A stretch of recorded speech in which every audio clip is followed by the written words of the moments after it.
l'Assemblée hier, le régime a envoyé le texte de l'expert constitutionnel. Alors, qu'est-ce qui s'est passé? Vous savez, ce qui s'est passé à l'Assemblée hier est symptomatique. C'est ce qui exprime véritablement le cœur du pouvoir qui nous gouverne, les gens qui nous gouvernent aujourd'hui. Quand vous voyez ce qui s'est passé à l'Assemblée hier, montre que ces gens-là, ils gouvernent le pays comme des hors-la-loi. Ils ne veulent rien respecter. Même la procédure parlementaire, ils ne veulent pas la respecter. Alors comment on peut faire confiance à des gens comme ça? On est allé à l'Assemblée, le gouvernement avait proposé un texte qu'on a refusé. Mais lorsqu'on revient, parce que nous collons au projet de loi proposé par l'expert de la CEDEAO, de deux choses l'une, ou bien le gouvernement reprend son projet, prend le projet de la CEDEAO et nous le repropose en tant que projet, on discute.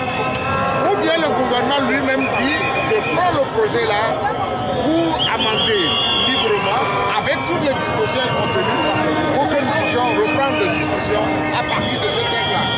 Mais ce qui s'est passé hier, c'est un amalgame incompréhensible. De manière orale, sans proposer un texte aux députés, mais le ministre de l'administration territoriale prend le projet de loi du gouvernement, mais oralement dit, mais bon, moi je vais aller prendre telle disposition dans le projet de l'expert, je vais vouloir composer ça autrement, sans qu'on ait aucun texte devant nous. Comment peut-on discuter dans ces conditions?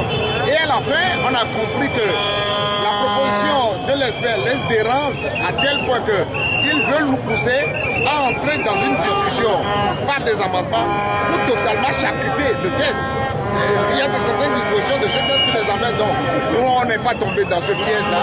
Alors, à la fin, comme la dernière fois, ils ont dit oui, mais si vous ne les acceptez pas, nous, on va continuer. Nous, on est parti, on les a laissés. On ne sait pas ce qu'ils ont fait. On a appris qu'ils vont adopter le rapport, mais on verra.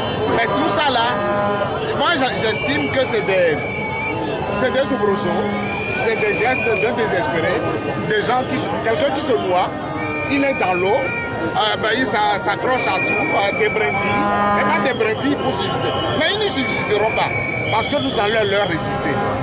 On ne peut pas, pendant au moins plus de 50 ans, nous laisser gouverner par des gens qui ont totalement démérité. Ces gens-là, ils ont démérité. Alors, quand les populations sont dans une telle misère, que ces gens-là, sans aucune considération pour ces populations-là, continuent les yeux fermés, leur fuite en avant, pour croire qu'ils vont rester encore au pouvoir pendant le nombre d'années qu'ils viennent de passer, ils se trompent. C'est là où ils se trompent. Parce que le peuple est aujourd'hui debout. On fera tout pour leur barrer la route. Merci.